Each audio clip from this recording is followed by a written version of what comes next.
नवजोत रंधावा। तो सुबह सुबह की सबसे बड़ी खबर हम आपको बता देते हैं, किसान आंदोलन से जुड़ी है, जहां पर देर रात सिंगू बॉर्डर पर हड़कंप मच गया क्योंकि किसानों ने अपने बीच एक संदिग्ध को पकड़ लिया। संदिग्ध का दावा यह है कि उसे किसान नेताओं पर हमले के लिए ही भेजा गया था।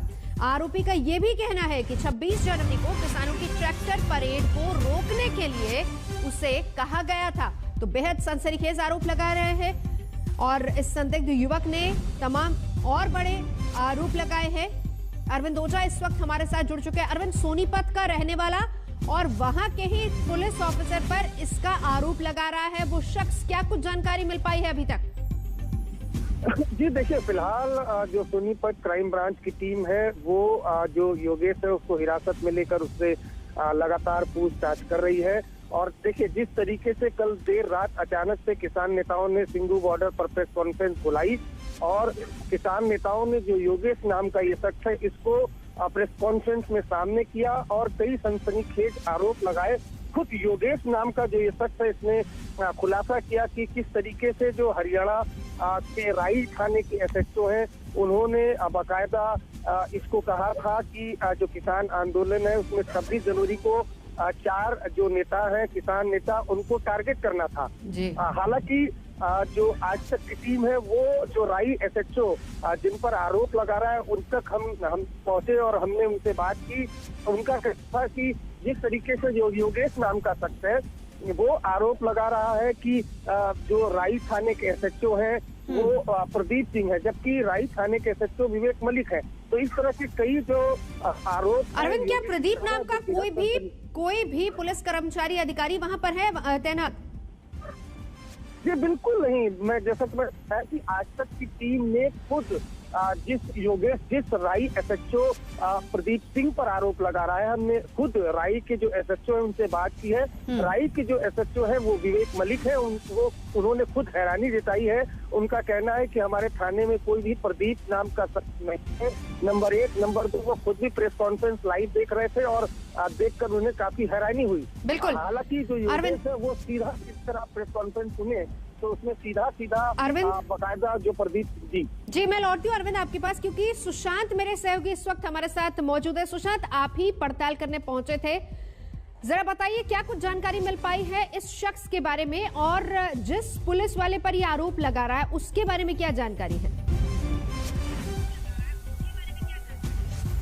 देखिए नवजोत, मैं आपको एक महत्वपूर्ण जानकारी दे दूं कि तकरीबन अगर कहा जाए जब किसानों ने इसकी प्रेस कॉन्फ्रेंस करी, योगेश को सामने लेके आए, योगेश ने खुलासे करे, उसके बाद किसानों ने इसको तुरंत ही जो है वो पुलिस के हवाले कर दिया और पुलिस उसको सीधा जो है अगर कहा जाए तो क्राइम ब्रांच के जो दफ्तर है सोनीपत के अंदर वो यहाँ लेकर के आई है। आर्य नगर का क्राइम ब्रांच का दफ्तर है जहाँ पर देर रात के वक्त उसको यहाँ पर लाया गया, उससे लगातार इंटेरोगेशन की गई, उससे पूछताछ की गई कि आखिर कब वो यहाँ पर आया था। दरअसल उसने ये बताया है, पुलिस ने जो जानकारी दी है, जो कि एसएसपी जो कि डीएसपी हैं उन्होंने ये जानकारी दी है हंसराज ने कि उनको 19 तारीख को जो योगेश है उसने बताया कि वो दिल्ली से जो है वो यहाँ पर आया था अपने फैमिली के रिश्तेदार के साथ और उसके बाद उसको जो है वो यहाँ से किसानों ने जो है वो कैच करा अभी। और लगातार कहा जाए तो उससे तमाम पुलिस के आला अधिकारी जो है वो लगातार उससे पूछताछ कर रहे हैं। उसने ये बताया कि 19 तारीख को तमाम किसानों ने उसको कैच किया था और उसके बाद उससे ही वो किसानों के साथ था। उसके बाद अगर कहा जाए तो बड़ी बात देखिए यहाँ पर ये भी है कि एक बड़ी बात उस शख्स ने खुद इस बात को कबूल किया है और ये बात मानी है कि ट्रैक्टर रैली में खास तौर पर खलल डालने की और विस्फोटक तक की बात वो कह रहा है। अब इसको किस नजरिए से देखा जाए? देखिए जाहिर सी बात है, जो बात उसने कही है, जो कि जिस तरह से उसने कहा कि ट्रैक्टर रैली में खलल डालने की बात वो खुद कबूल रहा है, उसको लेकर के पूछताछ जो है वो लगातार जारी है। पुलिस के आला अधिकारी देर रात तक पूछताछ करेगा और इसके साथ साथ पुलिस के जो डीएसपी हैं उन्होंने हंसराज ने कल बयान दिया है कि वो इस मामले पर किसानों से भी बातचीत जो है वो करेंगे और लगातार उनकी बातचीत जो है किसान लीडर से भी चल रही है, क्योंकि 19 तारीख को अगर किसानों ने उनको कैच किया था और आज अगर बात की जाए तो 23 तारीख हो चुकी है। किसानों ने उनको 2 से 3 दिन तक अपने पास रखा, उनसे बातचीत करी है किसान ने योगेश से। हाँ। और उसके साथ योगेश ने ये भी खुलासा किया है कि 10 लोगों की टीम थी जिसमें 2 महिलाएं थी और उनको 4 पार्ट्स के अंदर डिवाइड 2 पार्ट्स में डिवाइड किया गया था। महिलाओं को जो काम था वो सिर्फ लोगों को भड़काना था, उकसाना था। हाँ। तो ये पूरी तरीके से खुलासे वो लगातार हो रहे हैं। और उसके बाद अगर कहा जाए तो आज तकरीबन नजर बना रहे सुशांत मेरे सहयोगी जानकारी दे रहे थे। दरअसल ये जो संदिग्ध है किसानों के बीच बहुत दिनों से ये मौजूद था और इसकी हरकतों के चलते ही शक और ज्यादा गहराया। पूछताछ की गई, संदिग्ध युवक ने बहुत सारे दावे भी किए हैं, बहुत सारे खुलासे किए हैं। जरा इस रिपोर्ट में देखिए।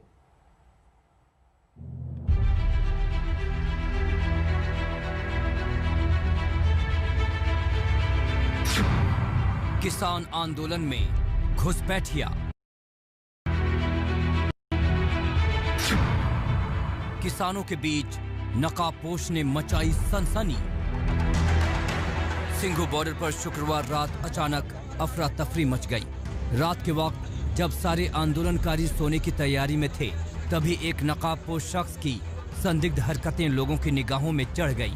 लोगों ने जब इससे सिंघू बॉर्डर पर होने की वजह पूछी तो वो गोलमोल जवाब देकर भागने की कोशिश करने लगा, लेकिन लोगों ने उसे दबोच लिया और सख्ती से पूछताछ हुई तो इस नकाबपोश ने एक से बढ़कर एक विस्फोटक खुलासे किए। हमारा प्लान ये था कि जो से होगी, जैसे 26 तारीख को बढ़ने की कोशिश करेंगे तो पहले जो लाइन होगी उसमें क्या होगा, जैसे जो गन चलाएगा, जो सबसे पहले दिल्ली पुलिस इनको रोकने की कोशिश करेगी, जो गन चलाएगा सर वो ये होगा कि पहले हम शूट करेंगे, पहले रोकने की कोशिश करेंगे। अगर ये बाय चांस नहीं रुकते तो इन पे शूट होने का ऑर्डर है। नकाबपोश का दावा है कि उसे किसानों के बीच जासूसी के लिए भेजा गया था। नकाबपोश के मुताबिक उसे ये पता करना था कि आंदोलनकारियों के पास हथियार तो नहीं है। नकाबपोश के मुताबिक वो 19 जनवरी से सिंघू बॉर्डर पर है और नकाबपोश ने यह भी दावा किया कि उसकी 2 टीमें आंदोलनकारियों के बीच हैं। हमने सिर्फ पैसों के लिए काम किया था, कुछ मेरी जरूरतें थी उसके लिए हमने काम किया था। ये थोड़ा ऊंची बोलो बेटा। सर ये हमने पैसों के लिए काम किया था। जो हमारे इसमें से और भी लोग हैं जो भी पकड़े नहीं गए हैं, जो इनको 26 तारीख को तितर करने हैं, 50 से 60 आदमी है उसमें। हालांकि किसान नेताओं का यह भी आरोप है कि नकाबपोश शख्स बड़ी साजिश के तहत उनके साथ मौजूद था। किसानों के मुताबिक नकाबपोश को 26 जनवरी की ट्रैक्टर परेड नाकाम करने के लिए गोली चलाने के आदेश भी दिए गए थे। जो रैली निकालनी थी उसमें किसानों की तरफ से फायरिंग करनी थी कि ये बोला जाए कि ये किसान पुलिस पर फायरिंग कर रहे हैं, ठीक है। तो पुलिस ये बोलेगी कि किसानों ने हमारे पर अटैक किया है तो पुलिस उन पर अटैक करेगी। ये ढंग था। एक ग्रुप ने ये काम करना था, जो हमने सोचा था नेशनल फ्लैग लेकर जाएंगे, उसने नेशनल फ्लैग को नीचे कराना था। उससे नेशनल सेंटिमेंट हर्ट होंगे। अब सवाल उठता है कि नकाबपोश किसके इशारे पर आंदोलनकारियों के बीच आया था। खुद नकाबपोश ने पूछताछ में दावा किया है कि उसे ये आदेश सोनीपत के राय थाने के SHO प्रदीप कुमार ने भेजा था। राय थाना सिंघू बॉर्डर पर आंदोलन की जगह के नजदीक है, लेकिन आज तक ने जब पूछताछ की तो पता चला कि सोनीपत के राय थाने में प्रदीप कुमार नाम का कोई पुलिसकर्मी नहीं है और SHO का नाम विवेक है। तो ये प्रदीप कौन है? मतलब अगर आपने पता इंक्वायरी की, चूंकि SHO राय आप है। जी मैं नहीं जानता, मेरे पास मेरे स्टाफ में कोई प्रदीप नाम का सिपाही भी नहीं है। देखो प्रदीप नाम तो बहुत सारे होंगे, अब ये थोड़ी है कि प्रदीप कोई राय से है या कहीं से, कोई भी हो सकता है जी। लेकिन अपना ये है पिछले 7.5 महीने से राय हूँ। मैं सिर्फ पुलिसिंग करता हूँ, पुलिसिंग के सिवाय एक्स्ट्रा जो वर्क है मैं उनकी तरफ बिल्कुल मेरा कोई ध्यान नहीं है। अच्छा। अब ये कौन है क्या है नहीं पता है, मैं तो खुद ये मेरे लिए वो बात है। योगेश सिंह नाम है उसका, यही पानीपत का रहने वाला है, सोनीपत का रहने वाला है वो। और किसानों ने पकड़ के दिया है कि भाई ये कुछ इस तरह की घटना ना घट जाए, कोई बात ना हो जाए इस संबंध में। बाकी उसको हम लेके आए हैं, पूछताछ कर रहे हैं। इंटेरोगेशन में जैसी भी बात निकलेगी वो फिर उसके मुताबिक। सर कुछ बात। हंगामा मचने पर हरियाणा पुलिस भी मौके पर पहुंची और आरोपी को अपनी हिरासत में ले लिया। खबर सियासी दलों तक भी पहुंची और सच क्या है और झूठ क्या, इसका खुलासा होने से पहले ही आम आदमी पार्टी ने फैसला सुना दिया। हमारा सबसे बड़ा डर सच साबित होने लगा है। क्या किसानों के आंदोलन को इस तरह से खत्म करने की तैयारी है? नकाबपोश की सच्चाई सामने आनी बाकी है। उसके दावों और किसानों के डर का भी पोस्टमार्टम होना बाकी है। लेकिन तब तक सियासत के लिए मसाला भरपूर जमा हो गया है। दिल्ली से मिलन शर्मा, अरविंद ओझा और पंकज जैन के साथ आज तक ब्यूरो। तो उसी संदिग्ध को लेकर देर रात काफी अफरा तफरी मची, जिसके बाद हरियाणा पुलिस आई, आरोपी युवक को अपने साथ ले गई। उसे सोनीपत में क्राइम ब्रांच ऑफिस में रखा गया है, जहां रात भर उससे पूछताछ की गई है। हमारे सहयोगी की रिपोर्ट देखिए। इस वक्त हम मौजूद हैं सोनीपत के आर्य नगर के क्राइम ब्रांच के उसी दफ्तर पे, जहां पर योगेश को फिलहाल लगातार उससे पूछताछ जो है वो की जा रही है, इंटेरोगेशन यहाँ पे की जा रही है। देर रात का वक्त है और लगातार जो पुलिस है, हरियाणा पुलिस की क्राइम ब्रांच टीम है, उसको इसी दफ्तर में लाया गया है, क्योंकि लगातार योगेश ये अगर कहा जाए तो खुलासा जो किया है, जो कि डीसीपी क्राइम ब्रांच के मुताबिक उनका कहना है कि 19 तारीख को दिल्ली से योगेश जो है वो अपने किसी रिश्तेदार के घर से कार्यक्रम पूरा करने के बाद सिंगू बॉर्डर की तरफ लौट रहा था, तभी किसानों ने उसको कैच कर लिया था और तब से लगातार किसानों के साथ था। ऐसे में पुलिस लगातार जो योगेश है उससे पूछताछ कर रही है कि कहां वो इस बीच में गया, कैसे किसानों ने उसको कैच करा। और इसके अलावा देर रात के वक्त जहां पर योगेश बता रहे हैं कि वो यहाँ काम करता था, नौकरी करता था, उसके दफ्तर में भी वहां पे पूछताछ करने के लिए पुलिस जो है उसके पास गई है। साथ ही इसके अलावा अगर बात की जाए तो यहाँ पर अगर बात की जाए तो किसानों के साथ भी लगातार पूछताछ जो है वो पुलिस की तरफ से की जाएगी, क्योंकि पुलिस का कहना है कि जब 19 तारीख को जब किसानों ने उसको कैच किया था तो तब से वो किसानों के साथ था और उनके साथ किसानों ने उसको अब जाकर के प्रेस कॉन्फ्रेंस करके जो है वो पुलिस के सामने जो है वो लेकर के आई है। हालांकि फिलहाल उसको पुलिस के हैंडओवर जो है वो कर दिया गया है। लगातार इंटेरोगेशन जो है वो की जा रही है और अभी भी देर रात का वक्त है और इसी क्राइम ब्रांच दफ्तर में जो है वो लगातार उससे पूछताछ जो है वो पुलिस के जो आला अधिकारी हैं वो यहाँ पर करते हुए नजर आ रहे हैं। कैमरा पर्सन नासिर खान और अपने सहयोगी पवन राठी के साथ सुशांत मेहरा, सोनीपत, आज तक। और इस बीच सरकार और किसानों के बीच 11वें दौर की बैठक हुई, एक बार फिर से बेनतीजा हुई, क्योंकि सरकार की तरफ से किसानों को 2 कह दिया गया है कि इससे ज्यादा हम और कुछ नहीं कर सकते हैं। किसानों ने भी कह दिया कि कानून वापसी से कम भी उनको कुछ मंजूर नहीं।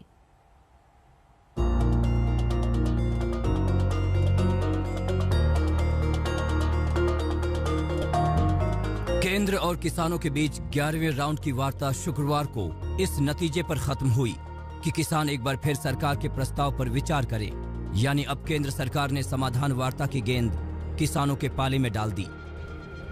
उस प्रस्ताव पर आप पुनर्विचार करें। वह प्रस्ताव किसानों के हित में भी है, देश के हित में भी है और इसलिए हमने उन्हें कहा कि आज वार्ता को पूरा करते हैं। आप लोग अगर निर्णय पर पहुंच सकते हैं तो कल आप अपना मत बताइए। निर्णय घोषित करने के लिए आपकी सूचना पर हम कहीं भी इकट्ठा हो सकते हैं और उस निर्णय को घोषित करने की कार्यवाही को आगे बढ़ा सकते हैं। ये कहा है कि आप सलाह करके बता दो हमको। कल अगर बैठना होगा तो हम बैठ सकते हैं, किसी दूसरी जगह बैठ जाएंगे, कल ये बंद होगा और नहीं बैठना है तो बस ठीक है। सुलह की गुंजाइश कितनी है, अब किसानों को निर्णय लेना है। वहीं ट्रैक्टर रैली को लेकर भी किसान और दिल्ली पुलिस के बीच बातचीत का दौर जारी है, लेकिन किसान ट्रैक्टर परेड निकालने पर अड़े हुए हैं। अभी भी बना है, कोशिश चल रहा है, बातचीत तो चल रहा है। वह किसान तो पूरा देश के जो तैयार हो गया, अपना जिला में, अपना राज्य में, दूर दूर में करेगा और आसपास के राज्य ने दिल्ली आने के लिए तैयार हो गया। इस परिस्थिति में वो रैली तो होगा ही। सरकार अभी रिंग रोड में आने में मना कर रहा है, मगर हमारा किसान इस आंदोलन में आएगा, पीछे हटेगा नहीं, ऐसा स्थिति चल रहा है। हम देखते हैं कहाँ तक इसको कामयाब किया जा सकता। 26 जनवरी को ट्रैक्टर परेड निकलेगी, लेकिन उससे पहले क्या बात बनेगी, इसे समझने के लिए आपको शुक्रवार को हुई 11वें राउंड की बातचीत को समझना होगा। केंद्र सरकार ने 18 महीने के लिए कानून को सस्पेंड करने का प्रस्ताव किसानों को दिया था, लेकिन किसान तैयार नहीं हुए। शुक्रवार को हुई मीटिंग की बड़ी बात समझिए। बड़ी बात नंबर 1, किसानों ने सरकार के प्रस्ताव को ठुकराया। बड़ी बात नंबर 2, किसानों के रुख से केंद्र सरकार सख्त हुई। बड़ी बात नंबर 3, किसानों को प्रस्ताव पर पुनर्विचार को कहा। बड़ी बात नंबर 4, अब बातचीत के लिए नई तारीख नहीं। बड़ी बात नंबर 5, सरकार ने अपना आखिरी विकल्प बताया। किसान अपना मूड बनाकर आए थे तो सरकार भी तैयार थी। कृषि मंत्री नरेंद्र सिंह तोमर ने बैठक में आकर साफ कर दिया कि जो प्रस्ताव दिया गया वही प्रस्ताव आखिरी है, यानी सरकार किसी कीमत पर तीनों कृषि कानून को रद्द नहीं करेगी। जब आंदोलन का नाम किसान आंदोलन हो, विषय किसानों से संबंधित हो, किसानों के संबंधित विषय का निराकरण करने के लिए सरकार तैयार हो और निर्णय न हो सके, तो हम अंदाज लगा सकते हैं कि कोई ना कोई ताकत ऐसी है जो इस आंदोलन को बनाए रखना चाहती है और इस आंदोलन में किसान का भला न हो जाए, इसको बारीकी से वो देख रही है। 11वें दौर की मीटिंग के बाद भी समाधान क्यों नहीं निकला और कहां पेच फंसा, ये समझिए। पेच नंबर 1, किसान कानून रद्द पर अड़े, सरकार अपने प्रस्ताव पर खड़ी। पेच नंबर 2, किसान एमएसपी के कानून पर अड़े, सरकार लिखित आश्वासन को तैयार। पेच नंबर 3, किसान कमेटी पर तैयार नहीं, सरकार कमेटी के लिए तैयार। पहली मीटिंग से लेकर 11वीं मीटिंग तक इसी मुद्दे पर पेच फंसा रहा। बड़ी बात यह है कि किसान संगठन बंटे भी हुए हैं, कुछ बातचीत को तैयार हैं तो कुछ अपनी बात पर अड़े हुए हैं। हमारा पुराना मांग जो कानून वापस लो और एमएसपी कानून बनाओ, उसी में ही हम टिके हैं, वही प्रस्ताव रखते हैं, आपको वही करना है। ये प्रस्ताव बहुत अच्छे हैं, इनको विचार करे, गौर करे, जे लोड लगे तो हमको बचा दे। इस बाद गलबात एक बार बंद है, तो बातचीत हाँ बातचीत बंद है, टूट चुकी है बात। सरकार ने प्रपोजल दी वो कल हमने नामंजूर कर दी थी। और जो हमारी बात है, जो हमारी मांगे थी, वो सरकार ने आज जो है वो नहीं मानना है। तो बात समाप्त हो गई है और आगे तो 26 के बाद ये होगा जो भी होगा। अगर बात नहीं बनी तो आगे क्या होगा, ये समझिए। नंबर 1, किसान संगठन प्रस्ताव पर पुनर्विचार करेंगे। नंबर 2, 26 जनवरी को ट्रैक्टर रैली पर टकराव बढ़ेगा। नंबर 3, बजट सत्र में संसद में बहुत हंगामा होगा। नंबर 4, किसानों का आंदोलन और बड़ा होगा। नंबर 5, दिल्ली का रास्ता बंद कर सकते हैं किसान। नंबर 6, किसानों को हटाने की कोशिश हुई तो हिंसा। ट्रैक्टर परेड 26 को है, लेकिन बातचीत की अगली डेट क्या होगी, अब ये किसानों के फैसले पर निर्भर करेगा। अशोक सिंघल, दिल्ली, आज तक। फिलहाल यहाँ रुकेंगे एक ब्रेक के लिए। आज तक पर खबरों का नमस्कार, मैं हूं अंजना ओम कश्यप। हमें उम्मीद है ये वीडियो आपको पसंद आया होगा। लेटेस्ट खबरों के लिए यूं ही देखते रहिए आज तक, और इस वीडियो के पसंद आने पर लाइक, शेयर एंड सब्सक्राइब करना ना भूलें।